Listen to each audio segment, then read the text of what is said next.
Okay, I wanted to talk about specifically these two relationships that center around a master and an apprentice. And I was recently going through, the Rule of Two, the book that focuses on the relationship between Darth Bane and his apprentice, who would be Darth Zannah.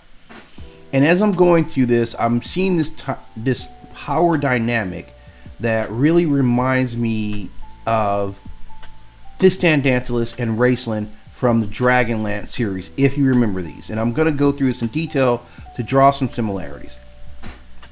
Now, obviously, Bane and Fistandantilus represent the ancient, power-obsessed archmage who survives or seeks to survive by possessing his apprentice.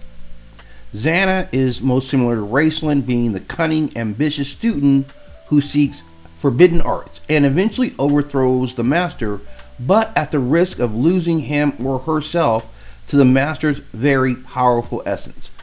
And this is where the similarities become very striking. This is involving body-snatching betrayal.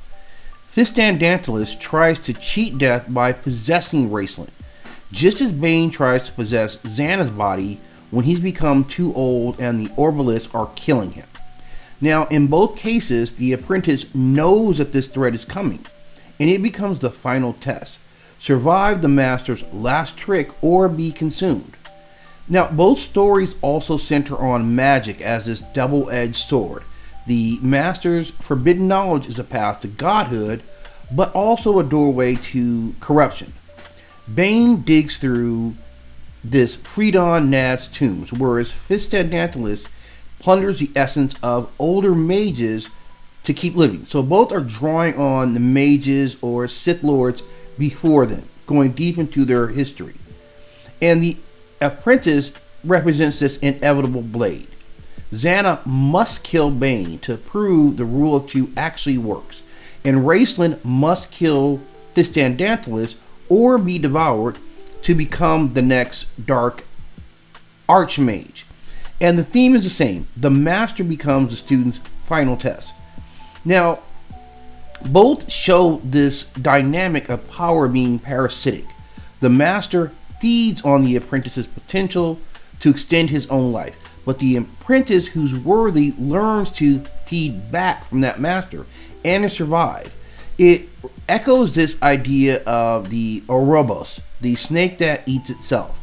The Rule of Two is literally this concept. They are eating each other with the idea that they get stronger.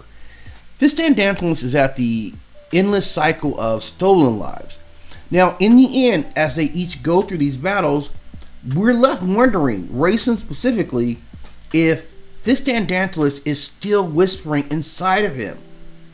While at the same time, we see that Zannah, at the end of her conflict, her eye twitches, and it leaves her wondering, is Bane still secretly in there? Now, one of the most important messages about magic I've ever heard is that the blackest magic, the master is the parasite and the apprentice is the cure. And it sets up this dynamic for this ultimate rivalry from two people who know each other extremely well. The master will know the strengths of his apprentice unless they've been careful when hiding details, and the student will know all the details of the master unless, again, that master has been hiding as well. So if both are honest, they set themselves up for a climactic battle that should end with the apprentice killing the master if the master has properly done their job. But the master has to be confronted with the idea that maybe the student didn't learn well enough, at least in Bane's situation, didn't learn enough to actually carry on that Sith legacy. So he needs to be cautious, whereas Fistandantilus really enjoyed his own swimming in power and never wanted that to end.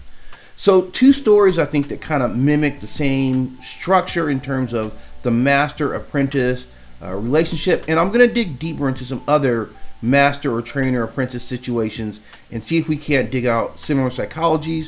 But give me your thoughts about these two if you're familiar with these two stories.